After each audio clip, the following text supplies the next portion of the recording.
Je constate aujourd'hui que les conditions ne sont pas réunies pour mener à bien le projet d'aéroport de Notre-Dame-des-Landes. Le récent rapport de médiation a montré qu'il n'y a pas de solution idéale, mais qu'il existe une alternative crédible au transfert de l'aéroport. Cette solution, c'est le réaménagement de l'aéroport de Nantes-Atlantique.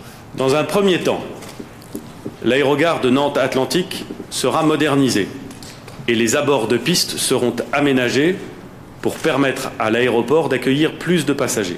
Ces premières mesures peuvent être réalisées sur l'emprise actuelle de l'aéroport, donc dans des délais rapides. En parallèle, la procédure pour l'allongement de la piste sera engagée. Elle permettra de réduire les nuisances sonores à Nantes. En parallèle, nous accompagnerons le développement de l'aéroport de Rennes-Saint-Jacques, en commençant par l'agrandissement de l'aérogare, pour mieux répartir le trafic aérien du Grand Ouest. Enfin, nous devons davantage jouer sur la complémentarité rail-air. Nous mettrons fin à la zone de non-droit qui prospère depuis près de 10 ans sur cette zone.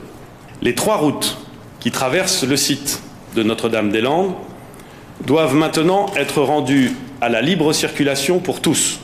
Les squats qui débordent sur la route devront être évacués, les obstacles retirés, la circulation rétablie. À défaut, les forces de l'ordre procéderont aux opérations nécessaires. Conformément à la loi, les agriculteurs expropriés pourront retrouver leurs terres s'ils le souhaitent. Les occupants illégaux de ces terres devront partir d'eux-mêmes d'ici le printemps prochain ou en seront expulsés.